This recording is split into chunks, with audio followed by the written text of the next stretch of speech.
नमस्कार मेरे प्रिय विद्यार्थियों, आप सभी जानते हैं कि हम पढ़ रहे हैं बीए पार्ट सेकंड में संस्कृत विषय। और संस्कृत विषय में विद्यार्थियों हम पढ़ रहे हैं सुकनासोपदेश। और ये जो सुकनासोपदेश है, इसमें जो आप पढ़ रहे हैं विद्यार्थियों कि जो राजा होते हैं, कैसे राजा, जो संपत्ति के लोभी राजा होते हैं,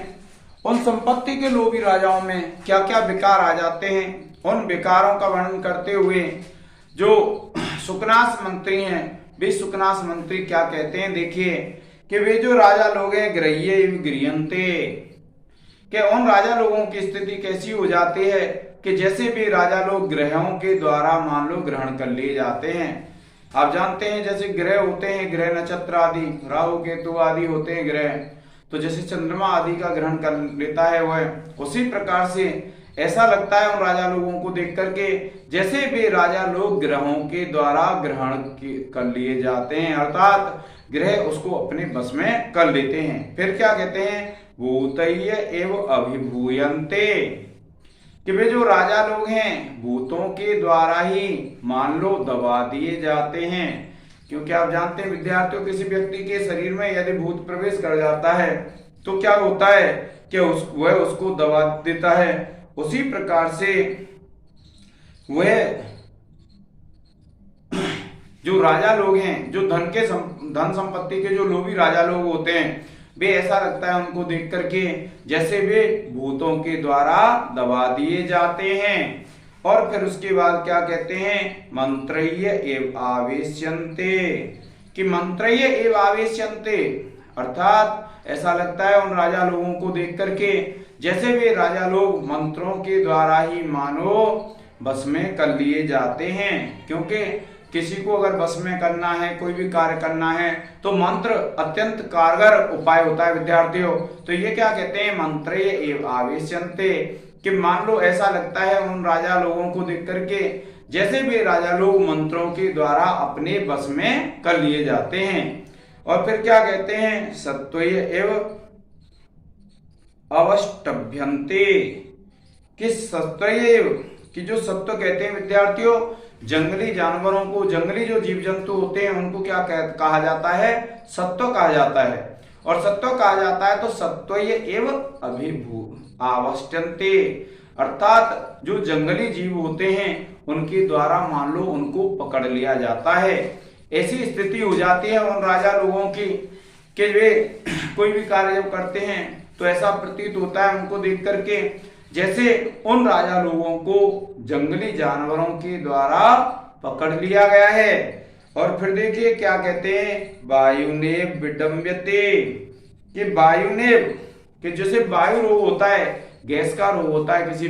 व्यक्ति के पेट में, तो जिस प्रकार से वह व्यक्ति परेशान होता है उसी प्रकार से मानो विडम्ब्यते, कि वे पीड़ित किए जाते हैं। उनकी स्थिति राजा जो लोग होते हैं, जो धन के लोभी राजा लोग होते हैं, उनकी स्थिति कैसी होती है, जैसे वह वायु रोग के द्वारा पीड़ित हो रहे हों। जिस प्रकार से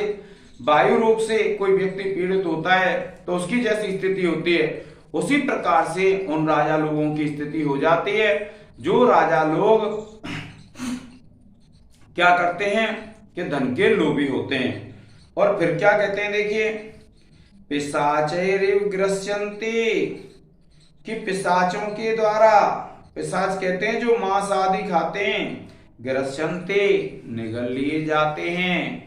उन राजा लोगों को देख करके जो धन के लोभी राजा लोग होते हैं, उन राजा लोगों को देख करके ऐसा लगता है जैसे वे जो राजा लोग हैं वे पिशाचों के द्वारा ग्रहण कर लिए जाते हैं, अर्थात भूत पिशाच के द्वारा क्या है उनको खा लिया जाता है।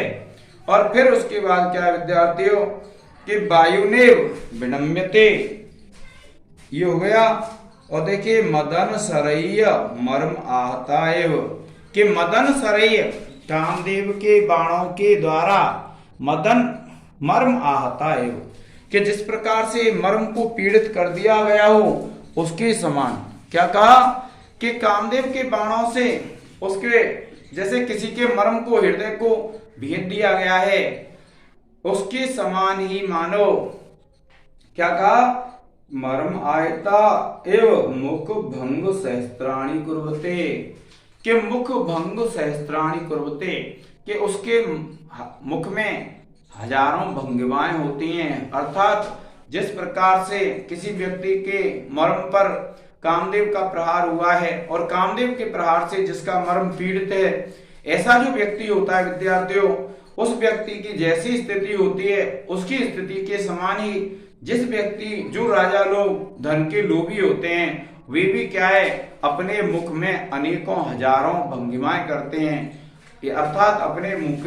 मुख में अनेक प्रकार के परिवर्तन करते हैं। अब देखिए धनोस्मणा पच्यमाना ये विचेष्टन्ते, कि धनोस्मणा धन की ऊष्मा के द्वारा, धन की गर्मी के द्वारा, धनोस्मणा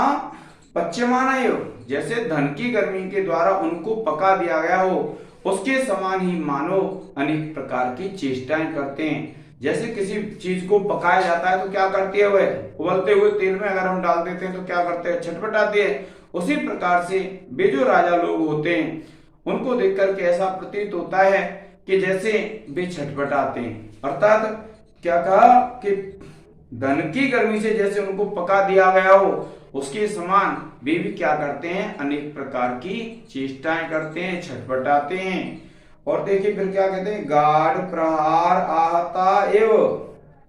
अंगानी न धारयन्ति, कि गाढ़ प्रहार, गाढ़ कहते हैं मजबूत और प्रहार कहते हैं प्रहार से, आहत कहते हैं घायल के समान, यानी मजबूत प्रहार से घायल के समान। अंगानी न धारयन्ति, अंगों को धारण नहीं करते हैं। क्या कहा कि मजबूत प्रहार से घायल, जैसे जिस प्रकार से मान लो किसी के अंगों पर मजबूत प्रहार हुआ है और मजबूत प्रहार के कारण जैसे उसके अंगों में कोई परेशानी आ गई है और जिस प्रकार से वह अपने अंगों को धारण नहीं करता है, उसी प्रकार से ऐसे जो राजा लोग होते हैं जिनको धन की गर्मी होती है, तो ऐसा लगता है कि जैसे उनके जो धन के लोभी राजा लोग होते हैं उनके अंगों पर किसी ने प्रहार कर दिया हो, और इसी प्रकार से भी अपने अंगों का संचालन स्वयं नहीं करते हैं। उनके अंगों के संचालन के लिए उनकी सहायक अन्य व्यक्ति हुआ करते हैं। और फिर कुलीराय तिर्यक परिभ्रमंती, कि कुलीराय, कुलीरा कहते हैं केकड़े को, केकड़ा क्या है विद्यार्थियों, टेढ़ा चलता है,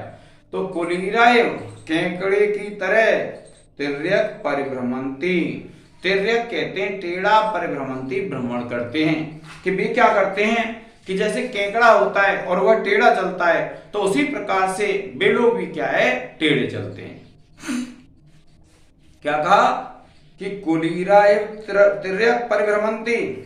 कि जो केकड़ा होता है और जिस प्रकार से वह केकड़ा टेढ़ा चलता है, उसके समान ही वे व्यक्ति भी जो धन के लोभी राजा लोग होते हैं वे भी क्या है, टेढ़े चलते हैं। अगर उनको कोई व्यक्ति सही सलाह देता है तो उनको सही सलाह नहीं लगती, उनको ऐसा लगता है जैसे कोई उनको भ्रमित कर रहा है, तो उसके समान ही क्या है, वे भी टेढ़े चलते हैं। और फिर देखिए क्या कहा कि अधर्म भग्न गतयः पंगैव, अधर्म भग्न गतयः, अधर्म के कारण जिनकी गति भंग हो गई है, भग्न हो गई है, भग्न कहते हैं नष्ट को, टूटे हुए को, तो क्या कहा अधर्म भग्न गतयः एव, कि अधर्म के कारण से जिनकी गति भंग हो गई है। क्या कहा अधर्म भग्न गतयः एव, कि अधर्म के कारण से जिनकी गति भंग हो गई है उसके समान। और पंगव एव परेण संचार्यन्ते, पंगव कहते हैं पंगु आदमी, लंगड़ा आदमी, जिस प्रकार से दूसरे के द्वारा चलाया जाता है उसी प्रकार से ऐसे व्यक्ति जो धन के लोभी राजा होते हैं वे भी क्या है, दूसरों के द्वारा चलाए जाते हैं। क्या कहा कि पंगव एव परेण संचार्यन्ते, कि अधर्म पर चलने के कारण जैसे उनकी गति भग्न हो गई हो, उनकी गति छिन्न भिन्न हो गई हो। और क्या कहा फिर उसके बाद क्या है कि पंगव, जिस प्रकार से पंगु व्यक्ति होता है, लंगड़ा व्यक्ति होता है, और वह जो लंगड़ा व्यक्ति है वह चलता है, लंगड़ा व्यक्ति चलता है, किसके द्वारा चलता है विद्यार्थियों, वह दूसरे व्यक्तियों के द्वारा चलता है। उसी प्रकार से वे व्यक्ति चलते हैं जिन व्यक्तियों के अधर्म के कारण से भग्न गति हो गई है, जो अधर्म का पालन कर रहे हैं। क्या कहते हैं, देखिए कि जो अधर्म पर चलने वाले जो व्यक्ति होते हैं, उन अधर्म पर चलने वाले व्यक्तियों के विषय में क्या कहा है कवि बाणभट्ट ने। देखिए कि जो राजा लोग शांति शनि राहु आदि ग्रह गणों से मानो ग्रहित हो जाते हैं, देव योनि विशेष भूत प्रेत आदि से मानो आक्रांत हो जाते हैं, तांत्रिकों के मंत्र से मानो भूता विभूत हो जाते हैं, बलवान हिंसक प्राणियों से बर जोरी खींचकर मानो पकड़ लिए जाते हैं, वायु को से मानो अव्यवस्थित कर दिए जाते हैं, और राक्षसों से मानो निगृहित कर लिए जाते हैं, और कामदेव के बाणों से मर्म स्थान के छिद जाने के कारण ही जैसे ये राजा लोग मानो हजारों प्रकार की मुख भंगिमा प्रदर्शित कर रहते हैं, और धनाभिमान की गर्मी से तपकर मानो ये अनेक प्रकार की चेष्टाएं करते रहते हैं। लाठी आदि की गहरी चोट से बेहोश हो जाने के कारण कोई व्यक्ति जिस प्रकार से अपने अंगों को धारण नहीं करता है, उसी प्रकार से ये अपने अंगों का भार भी धारण नहीं कर पाते हैं, और जिस प्रकार केकड़े टेढ़े मेढ़े चलते हैं, उसी प्रकार से राजा लोग भी अपने साथ टेढ़ा मन ही दिखाते हैं, और जिस प्रकार अधर्म के कारण चलने की शक्ति से शून्य लंगड़े दूसरे के सहारे चलते हैं, और उसी प्रकार अपने कुकर्म के कारण पथभ्रष्ट राजा लोग भी दूसरों के इशारे पर चलते हैं। अधर्म के कारण पंगुओं की गति नष्ट हो जाती है, और राजाओं का अकर्तव्य विवेक भी नष्ट हो जाता है। इस प्रकार से व्यक्तियों क्या कहते हैं, देखिए अब देखिए कि ये जो आपका जो पद्य है, इस पद्य में विद्यार्थियों क्रिया उत्प्रेक्षा अलंकार है, और उसके बाद जब आप देखते हैं इसमें अलंकार उपमा अलंकार भी है विद्यार्थियों। तो इस प्रकार से इसमें जब आप देखेंगे तो देखिए ये जो पद्य है इसमें उपमा अलंकार भी है और क्रिया उत्प्रेक्षा अलंकार भी है।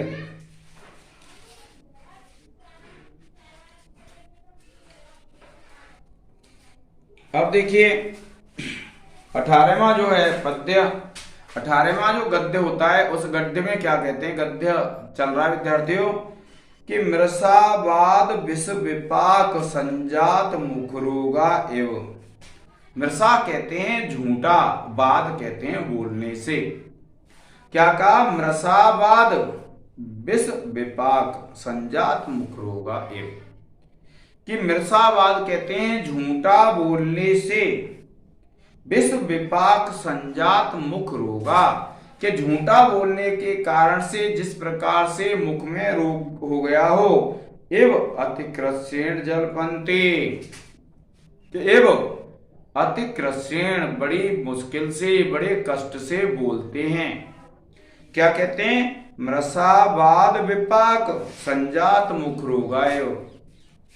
कि झूठ बोलने के कारण से जैसे इनका मुख पक गया है। क्या कहा कि झूठ बोलने के कारण से जैसे इनका मुख पक गया हो, उसके समान ही मानो बड़ी मुश्किल से बोलते हैं। जैसे किसी व्यक्ति का अगर मुख पक जाता है, और मुख अगर पक जाता है तो क्या है, उसको बोलने में बड़ी दिक्कत होती है। उसी प्रकार से झूठ बोलने के कारण से जिनके मुख में रोग हो गया है, जिनका मुख पक गया है, उसके समान ये भी बड़े मुश्किल से बोलते हैं। कौन से, जो धन के लोभी राजा होते हैं। और सप्त छत तरव एव कुसुम रजो विकार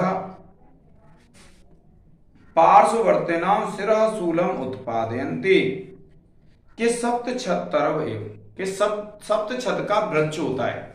कि सप्त छत का व्यक्ति एक वृक्ष होता है, और उसके अगर पराकण हम सूंघ लेते हैं तो हमारे सिर में पीड़ा हो जाती है, सिर में दर्द हो जाता है। तो ये क्या कहते हैं कि सप्त छत का जो फूल होता है उसके समान, जैसे उस फूल को सूंघने के बाद हमारे सिर में पीड़ा हो जाती है, उसी प्रकार से क्या कहते हैं, कुसुम रजो विकार, कि कुसुम रजो विकार, कि उसके फूल का जो रज विकार होता है, पार्श्ववर्तिनाम शिरः शूलम उत्पादयन्ति,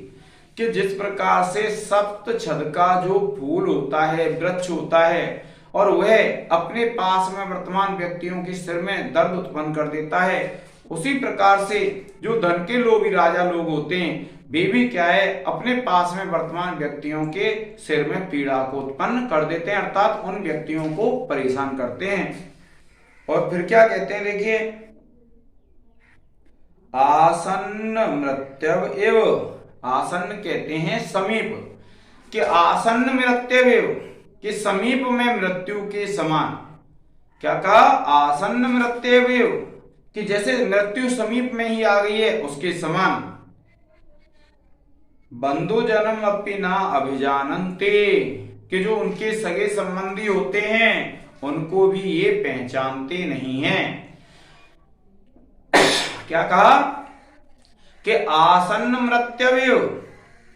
कि जैसे मृत्यु समीप आ गई है उसके समान, इनके पास जो इनके सगे संबंधी होते हैं उनको भी ये पहचानते नहीं हैं। क्या कहा, आसन्न मृत्यु, कि जैसे समीप में मृत्यु आ गई हो उसके समान। बंधु जन्म अपि, कि जो सगे संबंधी होते हैं ना अभिजानन्ति, उनको पहचानते नहीं है। जैसे किसी व्यक्ति का मान लीजिए मृत्यु काल आ गया है और मृत्यु काल में अगर उससे ये पूछते हैं कि यह कौन है तो वह बताने में असमर्थ होता है, क्योंकि उसकी इंद्रियां भी शिथिल हो गई हैं और उसकी स्मृति आदि शिथिल हो जाती है, तो वह क्या बताने में असमर्थ होता है। और बताने में जब असमर्थ होता है तो इसमें क्या बताया विद्यार्थियों, कि जो राजा लोग होते हैं धन के लोभी, वे अपने पास में विद्यमान जो सगे संबंधी होते हैं उनको भी पहचानते नहीं है। किस प्रकार से, जिस प्रकार से किसी व्यक्ति की मृत्यु समीप आ गई हो और समीप मृत्यु वाला व्यक्ति जिस प्रकार से किसी व्यक्ति को नहीं पहचानता है, उसी प्रकार से ये व्यक्ति भी क्या है, किसी व्यक्ति को नहीं पहचानते हैं। और उसके बाद देखिए,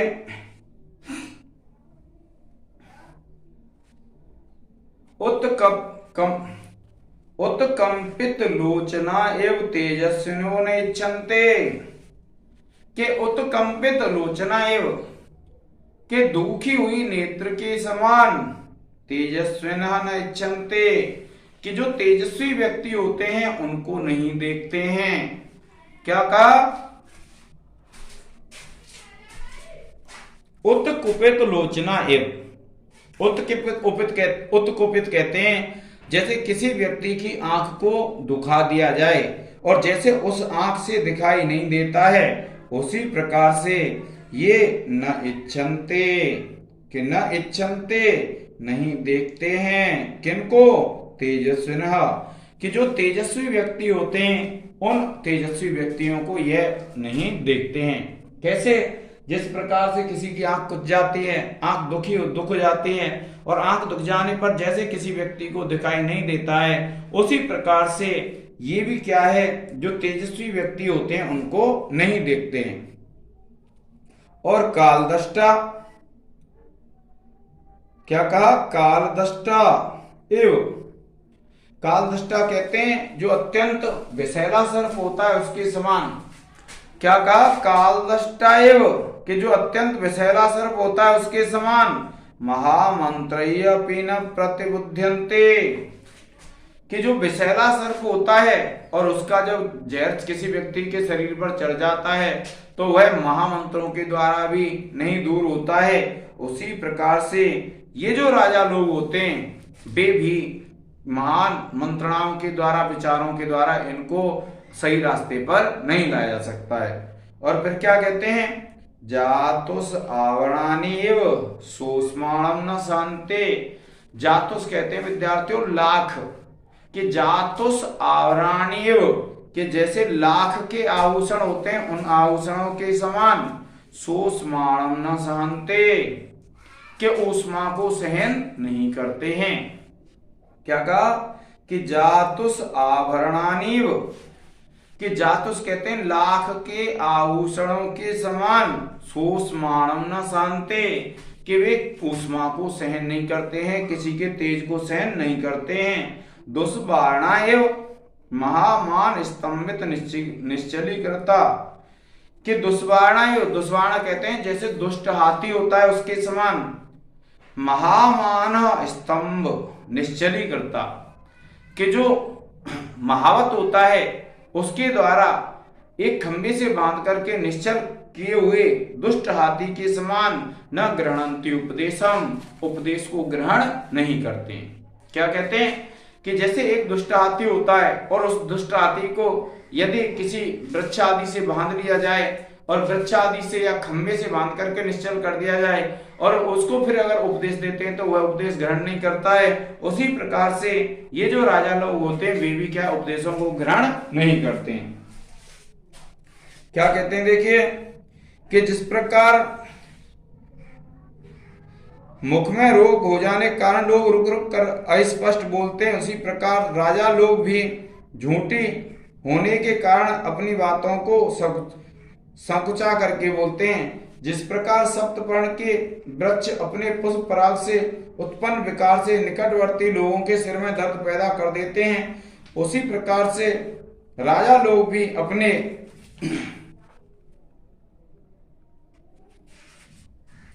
रजोगुण जनित अविज्ञा सूचक नेत्र भंगमा के पास में बैठे हुए लोगों को दुखी करते हैं। कुछ ही क्षणों में काल कलवित होने वाले के समान राजा भी अहंकार के कारण अपने बांधवों को पहचान नहीं पाते हैं। जिस प्रकार आंख आ जाने से कोई व्यक्ति चमकते हुए सूर्य आदि को नहीं देख पाता है, उसी प्रकार से राजा लोग भी प्रतापी पुरुषों को देखने में असमर्थ होते हैं। जिस प्रकार से भयंकर सर्प के डस जाने के कारण कोई व्यक्ति ओझा आदि के विष उतारने वाले मंत्रों से भी होश में नहीं आता है, उसी प्रकार से राजा लोग भी मंत्रियों के उचित और अनुकूल मंत्रणाओं से भी बुद्धि के विपरीत हो जाने के कारण अपने कर्तव्यों को समझने में तथा जिस प्रकार मोम से बने हुए आभूषण गल जाने के कारण जलती हुई आग को बर्दाश्त नहीं कर पाते हैं, उसी प्रकार राजा भी ईर्ष्या के कारण तेजस्वी पुरुषों को सहन नहीं कर पाते हैं। और जिस प्रकार मतवाला हाथी विशाल खंभे में बंधा हुआ भी जो महावत होता है उसके उपदेश को ग्रहण नहीं करता है, और उसी प्रकार से ये राजा लोग भी अत्यंत अहंकार वाले होने के कारण से उसके उपदेश को ग्रहण नहीं करते हैं। प्रिय विद्यार्थियों, इसकी व्याकरण टिप्पणी आदि आप देख लेंगे। आज के इस लेक्चर में इतना ही। धन्यवाद।